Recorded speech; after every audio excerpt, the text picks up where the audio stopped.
What's up, everybody? Welcome back to My Twisted Life and TV. I am Poetry. You are here for another recap and review of Ready to Love. This is season 5, episode 5, Sink or Swim.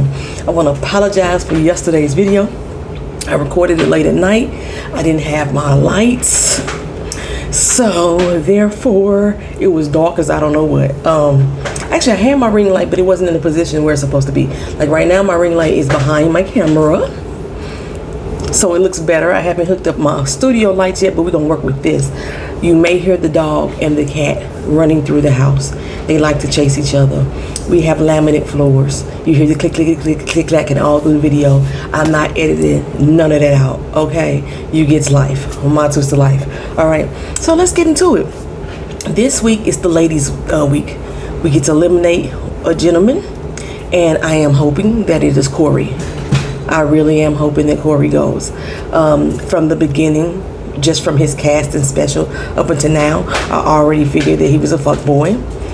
We already got rid of one of the other fuckboys, which was Carrington. Let's keep it moving. It seems like to me they are doing a good job kicking off the right men. I do not think they're doing a good job kicking off the right women. Tasia should have been gone. Not that I dislike her, but she doesn't have a quality that they are displaying on TV for us that is making me see why she is still there. Okay, so this week, Tommy decided to throw a pool party. It's a chance for the ladies to mix and mingle with all the men, not just the one that they are interested in, but all of the feelings. Tasia is already saying that it's past time for people to start choosing who they want to be with. And I'm thinking, okay, I know this is episode 5. I know we halfway through, but y'all still early. Y'all really want to start choosing right now? Y'all really want to start locking in right now? Maybe choose a couple people, but choosing one, I think it's too soon for that. But to see, it feels like everybody, all the men are still playing games. All the men are still playing games. They are still going through the process. Let's say that. They're going through the process. And they want to make it to the end and be around and with many women as possible, which is the whole point of the doggone show. So Tommy said, well, this is also an opportunity for the ladies to see what these men are working with. The women are always walking around in skin tight, revealing clothes. The men, not so much. But when they show up to this pool party, still not so much until they take their clothes off. And everybody's waiting for it, especially Aisha. She's like, yeah, I don't care what everybody else say. I'm ready to see some bodies, okay? So they go into the pool party the next day. Aisha's wig is just stressing me. And I think it's stressing me. It would be stressing me, period, but it's stressing me more than anything because she's a freaking hairstylist and wigologist. That's what stressed me. But I like Aisha. I like her. I got water. I got orange juice.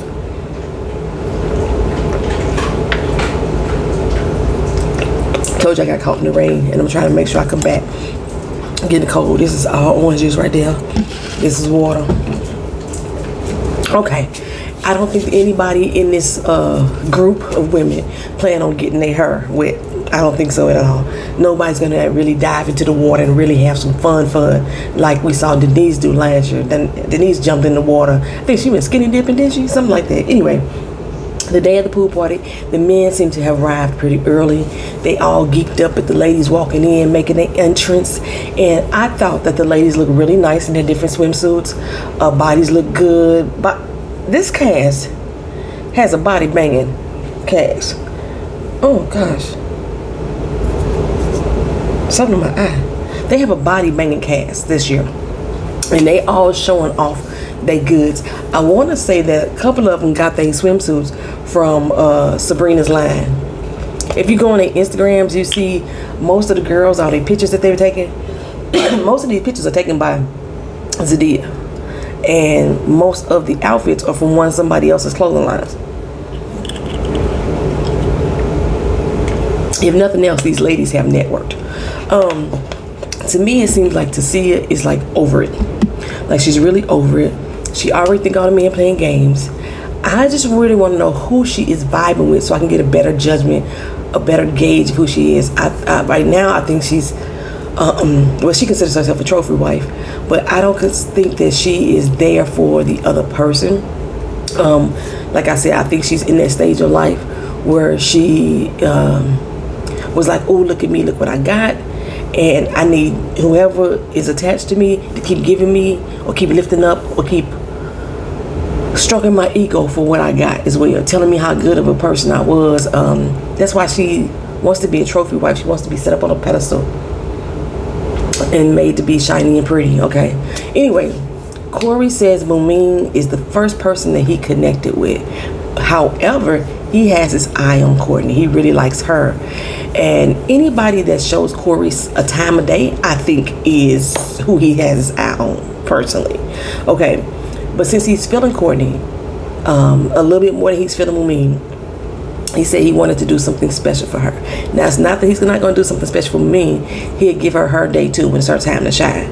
So he already stepped to her, Courtney, with her little corniness. And he was like, so you saying that I'm going to be the only one that you want to be with, right? And she said, who said that? I said that? He was like, yeah, you said that. She said, no, I didn't say that. He said, well, anybody else here make you smile like I do? She said, okay, I gotta admit, you the only person that makes me laugh like I do. Okay. So he said he gonna focus on Courtney today, do something real romantic, and when it's time for his date with Mumin next, he'll do something special for her as well. Give everybody their time to shine, make everybody feel like queen of the day in the moment. Well, Camille says after the skating rink date, her and Cornelius had to set boundaries. What boundaries were crossed? First of all, okay. Ooh, table shake. Sorry, don't lean on the table. Maybe I have to put my tripod on the floor. We'll figure it out. Anywho, right? She said he had to set boundaries, and they had to set boundaries about what respect should look like as well. I mean, that is a good conversation to have. I can't knock that conversation. But with Camille, there's an underlying motive to it, because there's something in her brain that's going tick, tick, boom. And for some reason, during the skating ring, she felt disrespected by Cornelius. And I think it mainly had to do with the fact that he kept checking over his shoulder to see what was going on with Courtney and Corey. So he says that he liked her possessiveness. Remember this, right? He said that he thought it was cute, but he wanted to keep his eye on it to make sure that it's not going to get out of hand. Okay, according to her, Cornelius should be the only one that she's checking for at this party. Even though Tommy said he wanted all the ladies to mix and mingle with all the men, Cornelius better not mix and mingle with a single woman. Something wrong with that, right? She is steadfast that he should only have eyes for her, you know. I guess this type of philosophy may work out for somebody one of these seasons, you know, this early possessiveness that they have towards these people. Like I say, I'm not feeling Camille. I told y'all last video, I don't feel Camille at all. Beautiful woman, gorgeous woman, body banging, cuckoo, and she's a professor. She's educating our youth. I think Really Bitch TV said that she thinks she knows where she worked. Bell University. That's where she worked. What the fuck? Like, I mean, okay, anywho.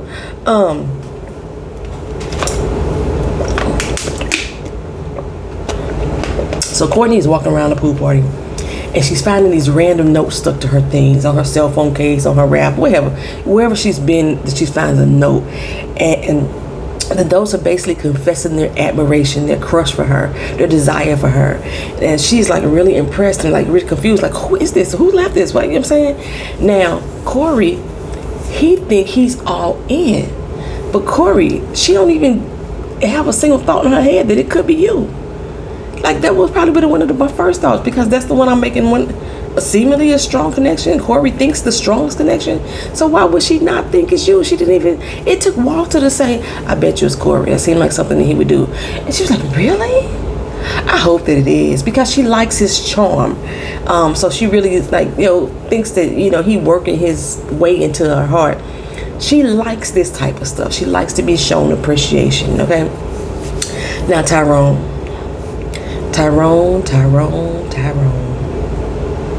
Now, he and Shiloh have only had phone conversations, a few FaceTimes, but they have never spent any time together outside of these mixers. But he already feels like she could be his wife. He knew it the moment he laid eyes on her. Of course, He said Sabrina could be his lady, but wife material is shallow. I know I said conversation can get you caught up, but wife already, that's a stretch. You're not just smitten. You're not just infatuated. Deeply interested, maybe. Am I the only one disturbed by this? Am I the only one? No, just me.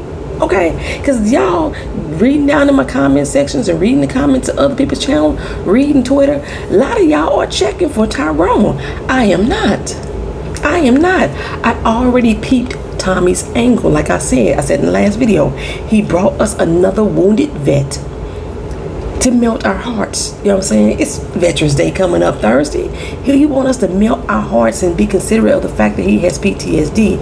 He wants us to be like we were last season over that wounded vet. You know what I'm saying? However, there is something very cold, very insensitive, and just plain odd about Tyrone. And it's not just his crazy eyes, but it's something very odd. Like I said, I think he may have a thyroid condition, so, that's why I'm trying not to really talk about his eyes, but still. Okay, Shallow was like, you know what? I like to hear a man be sure about his feelings, sure about what he wants. I appreciate somebody telling me this, you know what I'm saying? But this too soon, dog. I'm still going through the process. I'm not ready to choose. Not at this point, not at this stage. I'm still getting to know people. We have not even spent time together. Tyrone could have been perfect for 90 Day Fiance. You ain't got to spend no time with these people. So all you got to do is meet them over the phone, over the internet, talk to them, and you in love, want to walk down the aisle. You know what I'm saying? He could have been on 90 Day Fiance. He on the wrong show. But anywho, she said, no, this is the soon. This is too soon for me. I really am interested in you. I like our conversations, but I'm not at that stage yet. And he was like, okay, I heard you. I'll wait for you. I'll wait on you. You know what I'm saying? I find that disturbing. I do. You at marriage, that's disturbing for me right now. I mean, okay, you don't even know if you can accept my flaws. I don't even know if I want to accept yours. That's a bit soon. But anyway, Tommy comes into the pool party. I always scream and shout like Tommy be fly. He be alright. You know what I'm saying? He be alright. He had on a white sweatsuit with some birds of paradise, or some kind of birds on it, something like that. I don't know, peacocks or something. It wasn't all bad, but Sabrina was like, look at Tommy with the outfit, come through. Tommy, come through. Girl, you're doing too much. You put 20 on 10. Well, he comes in with this season's curveball. Everybody's already mixing and mingling. Sabrina's still flirting with Walter. Like I say, Frank still seems like he's just getting around to know everybody at this particular stage. So what he decides to do, Tommy and him, like we told y'all early on, that they're going to add 2 new people to the cast. And it is not to eliminate people or 2 people from older seasons. It's 2 very new people 5 weeks in. You should have did this earlier on, I believe. 5 weeks in, you want to give these people 5 weeks to get to know somebody? I don't think this is fair for them. I don't think it's fair to Sydney, who is 33-year-old, an entrepreneur. Girl, what the hell do you do? What do you do? I hate when people use the term entrepreneur. You're an entrepreneur at what? What is it exactly that you do? What business do you own, Sydney? Entrepreneur. Okay, girl. I don't think it's fair for Sean, who's 44. He came out looking like he was walking down the runway, y'all. Almost had his Tyson Beckford on, not quite, because his face looked kind of Weasley to me. Tyson Beckford's face looked kind of Weasley too to me. It's something about his body that didn't match to me. You know what I'm saying? Like he had too much chest area. Like you see when my boobs hang, that's where his boobs started. It was too much chesticle up in here. I loved his skin tone though. His melanin was smooth and brown as butter, baby, burnt butter. Yes, I did like that. But other than that, yeah, Sean didn't do it for me. But however, the ladies, they were like, Now he's claiming that he's a writer. He claims that he's an actor and entrepreneur. Again, sir, entrepreneur doing what? Now, all these accolades that he listed, not one of them was the one that they put on the screen. They said you were a journalist. I guess writing could fall into that, but most journalists don't say they're writers. They say they're journalists. I don't know. I don't think people that know what the true definition of an entrepreneur is. I don't think people know what it is. They just throw that word out like they throw out the word friends, like they throw out the word love, like they throw out the word wife. You know what I'm saying? I don't think they really know what that entails. An entrepreneur is somebody that organizes and operates a business or businesses. And they are the ones who take the most financial risk to get those businesses or business started, okay? Or an entrepreneur could be somebody who is a financial promoter in the entertainment industry. So if Carrington really was a club promoter and he's actually putting his money in to back it, he would be a financial promoter. He would be an entrepreneur. Before what I heard about Carrington, he wasn't funding anything. Somebody else was funding him. He was basically the face. In other words, he was the host. He was like what Walter does. Host parties. Host stuff. Okay. Anywho. Entrepreneur. Housewife. Now, later on we found out that Sydney knows Frank, and they have been feeling each other. They've known each other for some years through mutual friends. They've known each other from around the way. Sydney said they known each other through the nightlife scene. You know, Frank is a bartender. He, I think he does a lot of promotional events for different brands, alcoholic brands. He has his own cocktail line, and maybe she's a host or maybe she's a promoter too, but she says entrepreneur. Like, be specific for me. Anywho, they like I say, because they have mutual friends, they never really got a chance to like meet for real. Although they known each other, it was weird because Frank said they never really met. It's glad we finally getting to meet. I guess it's finally getting to know each other. Let's say that better, because you guys haven't met before. According to Sydney, y'all been knowing each other for like 9 years. Y'all been seeing each other around the way. Yeah, he's really cool. It's so good to see you. Y'all finally getting a chance to sit down and get to know each other, but y'all have already met. So that was just a bad choice of words. Half of this cast already knows each other. Already. DC, I'm assuming, must be small. I know I've been there and I visited, but I don't be looking at the geographics. I don't be sitting out there with my longitude and latitude trying to figure out how big the place is. So DC must be small. I don't think that Frank has really truly bonded with anyone on the show other than Aisha. So having Sydney come in is a welcoming surprise. You know, he's enjoying the fact that now he has somebody else that he can connect with. So Sabrina, who again, I said this last episode, we have not seen on any dates at all. We have not seen her have any connection outside of the mixers. We know that she's attracted to Walter. We know that she's attracted to Tyrone, but we have not seen her interact with any of these people outside of the mixers. I find that strange. Why are we not filming Sabrina? That's because Sabrina lives over 3 hours away. She shouldn't even actually be on the show. You're supposed to be within 1 hour of the doggone city. That's what it is. That's what she doesn't have that type of time to keep leaving her child back home. And, you know, she only got time for these mixers. So like I said, Sabrina was chatting it up with Tyrone. And she's telling him how much she enjoys him. She enjoys his conversation. How much she's interested in him, and she's looking forward to what they can build with one another. Yada yada yes, yada yada that. He says, "Well, let me let you in on a little conversation. Shiloh is my wife, not you." He didn't say it like that, but that's how she took it. That's how she felt it. She was like, "Wait, what?" He's like, "Yeah, I told her that too." And Sabrina said, "Like, what just happened?" Which that tells me he's gonna be on the chopping block. Okay. I love Sabrina's openness. She's like, bruh, it's kind of early, don't you think, for you to have those type of feelings for somebody that you've not spent any time with, and that person is not even close to being at that same point with you? You may be doing yourself a disservice by already cutting folks off, especially people who already see genuine connections with you, who can always possibly see a future with you, and you already shutting them down. He was like, well, I know what I like. He is the male version of Camille, just not as... He's the quiet version of Camille. Let me say it like that. Well, Sydney decided to go talk with Cornelius. Sydney's gonna make her way around, baby. She chatting it up, and he nervous as a hook in the church on Sunday. He really is. He looking around talking about he got to watch his back. Got to make sure that Camille ain't coming up on me. Plus, he think he got a target on him. Or target from who? Who got a target on you? Or the men getting together plotting to get you off the show? Camille is the only one who may have an actual target on you to take you out, okay? And I mean literally.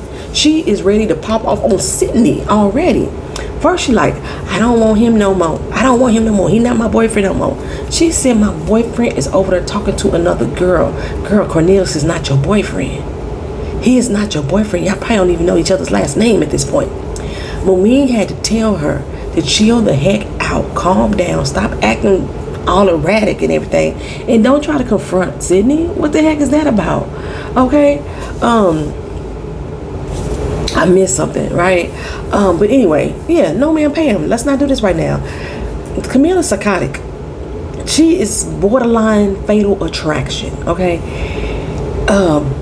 He claims that he's very disturbed by her behavior that she's displaying right now. But you're still here for it. You still here for it.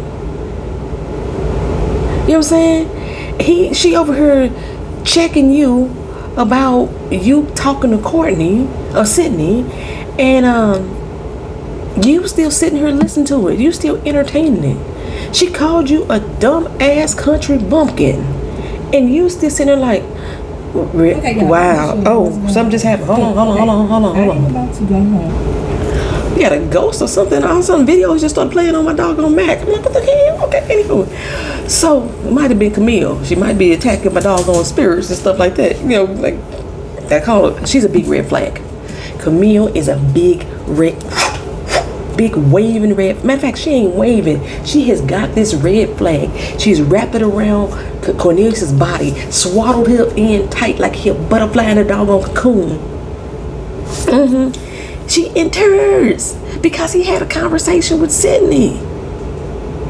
Okay, now earlier, what part I said I forgot was that as soon as the mixer that everybody broke up and got, hey, it's new people here, you know, a few people was like, oh damn, you know, well, Phil was like, hello, hey girl, hey, you know what I'm saying? Aisha was like, oh, hey, come through chocolate. You know, a couple of people was feeling it. Tasia was not here for it. She was not here for it all. She looked really pressed to the face. And I think that she's going to have some sort of tension with Sydney, especially because Sydney made the comment to specify that she is not the trophy wife. That's a dig. That's a dig directly at Tasia, I think. They got around, I think it was Zadia, Camille, Sydney, and Sean. They were sitting around together. And Sydney was really going in, asking questions. She trying to get to know who he is. You know, they responded. He responded like hi. And Sadia and Camille got in their feelings about it. Like, we could just leave if y'all want to talk. And he like, I thought we was having a group discussion. And, you know, I think Cindy started asking, okay, how old are you? She's still asking questions. Y'all not engaging with him. Y'all not asking him anything to try to get to know who he is. Y'all very standoffish. We can understand Camille's cuckoo self. I don't know what Zadia's whole thing was about. Maybe she was still stressing out the fact that Sydney was talking to Cornelius earlier. I don't know. And she just trying to support her friend. I told you Zadia's, Camille, and Moeen are like this. They really bonded, you know. They might have knew each other before the show, but we know that they really bonded on the show. And, you know, one of the things that did get them, which I agree with, is that the fact that Sean said that they asked what he do for a living, he said he create. Bruh, you create, really, that's what you do for a living. You ain't got no damn job, man. That's what I'm just saying. But it's very off-putting because she said that Camille said that she couldn't talk to him because her boo would get upset. No, Cornelius won't. But, you know, he was like, yo, boo, you already got somebody locked in already? And she was like, he said, who is it? She's like, none of your business, you'll see. She was very standoffish, you know, just, to the point that he was like, she rude, you know, she rude. So he got up. You ain't got an exit stage left. You ain't got to leave me and sit alone. I will leave. So he got up and he walked away. So Aisha, She is from the Bronx. I knew she was giving me a New York accent over a DMV accent. Well, her and Sean, they really did connect at the mixer. She said he is fine. She likes her older men. You know, they had a meeting up. It's not the meetup point. They still at the mixer talking right now. But Frank is over there in the cut. He like, hold up. I don't like competition. But Frank, you're not the only one that's in Aisha's eye. But he specifically honed in on Sean. You know what I'm saying? He's like, shit, this dude over here talking to my woman. Here's somebody else claiming somebody as their woman. I don't know what it is, but I really enjoy listening to Aisha talk. I really do. I can't stand looking at her wigs, but I love to listen to her talk. It's something about the surety in her voice that draws me into her conversation, which is like the totally opposite of Camille. Camille's insecurity really makes me edgy against her. It really annoys me. And Aisha's surety, her confidence in herself, really pulls me into her. You can clearly tell that she has done work towards her healing. She radiates when she talks about her children. She radiates when she talks about being a wife, not just about marriage, but about actually being a wife. Her wigs, like I said, still give me the damn blues, but surprisingly, she has become one of my favorites. Her and Sabrina, actually. Y'all know Sabrina's facial proportions, they really get to me, but these two women have conversations that when they speak, I want to get to know them on a deeper level. And it's not from a victim point of view. You know, you can tell they've been through some shit, but they're not playing the victim when they have these conversations. And I'm pointing this out because I honestly didn't think that I would like these two women. I really didn't. Don't get me wrong. I still think that there's going to be a personality switch up that we're going to see with Aisha. That Gemini is going to come out of her. I know as a Gemini, it's going to come out of her, right? I'm waiting on it. Anywho, Sean feels the same way that I do. He loves to talk to Aisha. He finds her very interesting and refreshing is the word he used. Well, Corey tells Courtney why he left all the notes and how special she is to him. And he says the more I pull you into me, the more I hook you in, those tokens of appreciation are going to become larger, right? But Courtney is starting to really gravitate to him more and more. However, Momin is over there peeping it. Like, is he over there copying and pasting again? Because the moment that she feels that he did something special for her, he turns around and does it for another woman. So later that night, Tasia calls up Momin and hips her to the love notes that Courtney got. And she wants to know what's up. Okay, Courtney, tell me what's really going down, right? Corey, tell me what's really going down. She said, because she don't want to build with somebody who's already at that level with another person. Well, as soon as they sit down, you know, Corey goes in, putting on thick, like, girl, you're fine, it's that and other, right? Momin is like, slow up, bro. Slow up. Were you writing love notes to somebody at the pool party yesterday? He said, did you see me leaving notes? No, but I heard about it. He says, but again, did you see me? And I'm like, boy, I know you're not finna play these games. I know you're not finna play these games. Come on, Shaggy. It wasn't me. Is that what you finna do? Come on now. And she repeated again, no, but several people told me that about it, and they said you did. He was deflecting like a mug. He knew he was deflecting. He even said it in his own confessional that I was out there deflecting, okay? Momin is like, are you serious right now, okay? You're not going to give me an answer? You're going to talk around it? No, girl, he's not going to give you an answer. He's not going to do it at all. Corey is playing a game. And honestly, he ain't never got this far in his own game. So he don't know how to counter what is happening right now. He don't know how to respond to what you doing or saying to him. So he keep deflecting. He doesn't know how to answer. He won't answer. But now he's saying, you know what? I just want to take our relationship to the next level. I want you to meet my parents. Momin is like, really? I'm like, girl, if you fall for this, you stupid in the mug. And I don't think you stupid. I think you're a very educated girl. Just like I said, when I looked at your interviews and everything, I thought you was one of my favorite people. You're not this stupid, girl. You're not this stupid. But she's like, you know, that's all fine and dandy and sweet and everything, you know. But are you saying this to other women? Come through, Momin. Come through. Okay. Again, no direct answer. He just like, you know, just focus on us. He trying to do the London. Why you worry about them? Just focus on us. Everybody ain't gonna meet my family, Momin says. You know what I'm saying? So I'm trying to find out if you're extending this same courtesy to everyone. Again, he deflected. She left her feeling confused as hell. There would be no confusion for me. It would be a wrap. No confusion at all, right? Well, Sydney sets up another group date. How many freaking group dates do we got to include Camille and Cornelius on? It's Camille, Cornelius, and Dante. Production, y'all really need to stop that shit. Y'all really do. Camille don't even see it for that girl, especially not in the same space as Cornelius. Y'all, she gonna agree to go on this date? No.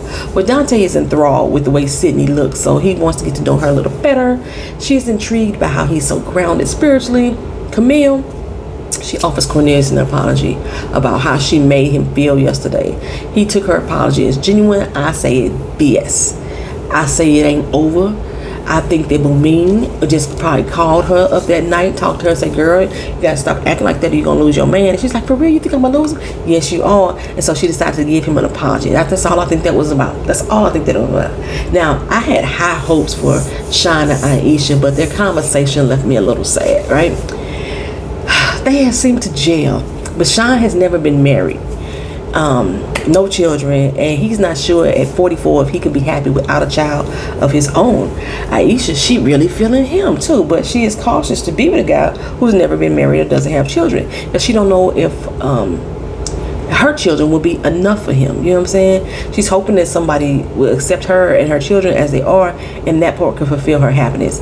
I'm glad that they shared this conversation, though. I'm glad they didn't sugarcoat their expectations or the fact they were unsure on how to move in a situation like this. That's grown folks shit right there. And again, for the 5th week in a row, we don't see any dates with Sabrina. None.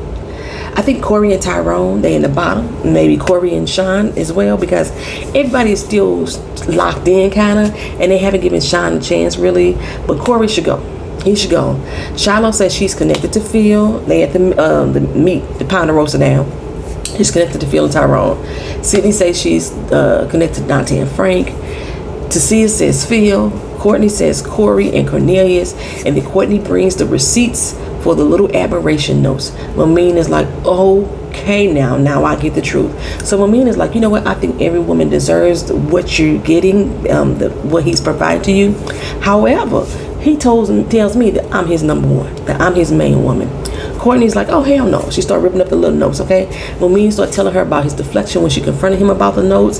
He pretended like somebody else could have did it, you know what I'm saying? And then we find out that everybody is getting invited to meet the parents. I think Sabrina was even invited to meet the parents. Courtney said, oh, he got games. He got games. Y'all didn't want to listen to me. Poetry told y'all from the beginning. I told y'all from the beginning. Tommy's like, oh, Lord, let me have a drink. Tommy, you knew when you put this boy on this show. You knew exactly what y'all was doing. Anywho, Courtney feels deflated. I think her and Mumin's case, neither woman were checking for Corey for real. And now they both feel duped. Okay, so who they not feeling? Sydney says Cornelius because he gives her brother vibes, and Corey because of what she's hearing in the room today. Zadia has to agree on Corey, but she ain't been feeling him since the beginning, right? Then Sean was on the list. Camille saying he like Tommy on Martin. Like I said, like Tommy, you ain't got no damn job, dog. You just create for a living. All that shit he listed, like I said, does not make him an entrepreneur. Next up, Tyrone. Sabrina broke it down. They conversation. Shiloh said, yeah, he told me that. I feel it's sweet of him, but I'm not there yet. And I think he was being genuine and honest. And Sabrina laughed really hard. Honest. Okay. But Shiloh says that she appreciates a man who knows what they want. She got tearful. She got tearful because based on what the other ladies were saying, it's possible she won't be able to continue this process getting to know him. Tasia says Tyrone gives her nothing. Nothing. That's how I feel about you, Tasia. You give nothing. At least that's not what they showing us. But like again, we ain't seen Sabrina either, but I still don't get that feeling from Sabrina. Anywho, Aisha said that she has become Tyrone's confidant. You know, she giving him advice on how to date the other ladies. But I still think Corey should go. I really do. And Shiloh was crying. She was already crying. Like they had already decided it was going to be Tyrone. So of course Tyrone and Shiloh meet up. I'm surprised that they meeting up with the people that they are interested in. He happy that this is their first date. She was a ball of nerves because she had to tell him what's going on. And then they got Courtney to meet with Corey. And he already know he was on the shopping block. He said there was no way he was escaping the shopping block. But he better not. He better not, y'all. If he did, I was going to be through with this season. I mean, I was still going to watch it. I was still going to review. But I was going to watch it and review it with no interest at all. Which means I was probably going to be turning this whole season up worse than I already am. Okay? Anyhow, Courtney said, you know, when he saw Courtney, his confidence was restored. Like, oh, I ain't going nowhere. Until she started calling him to the carpet. He tried to say, oh, I've been 100 with you, you know. She like, no, you haven't. You still copying and pasting, bro. You still. When Shiloh told Tyrone about how she felt, She told him that the women have decided he wasn't ready to love. I was like, oh yes, a double elimination. Oh yes, because ain't no doggone way y'all letting Corey stay here again another doggone week. You can't. It gotta be a double elimination, right? Okay. So Corey, he still can't be honest with Courtney. She like, everything that you say was a lie. He's like, no, I've been 100% honest. I tell each woman their own version of the truth. And she like, how many number ones you got, dog? You know, how many people want to meet your mom and your daddy? Boy, bye. And I'm like, please tell him, boy, bye. Please tell him, boy, bye. And she did. Thank you. Corey, you are not ready to love. Tyrone, you a little bit too ready to love. And based on Camille, based off of this, Camille should be the one to go next week, because her and Tyrone are one and the same. Okay. But Corey, he's so oblivious, he still don't even know what happened. He like, I mean, I got kicked off. I don't know why. I don't know what I did. What I do wrong. Idiot. That's it, y'all. Ready to love, sink or swim. Hopefully I'll be able to come back next week. I don't have cable right now, so I'm having to find these videos and watch them the best that I can. So things are going to be going a little slow. I already told y'all videos are going to slow it down anyway while I'm in this apartment until I find my house. Okay. Well, see y'all in the next video. Like, comment, share, and subscribe to the channel if you've not already done so. Peace.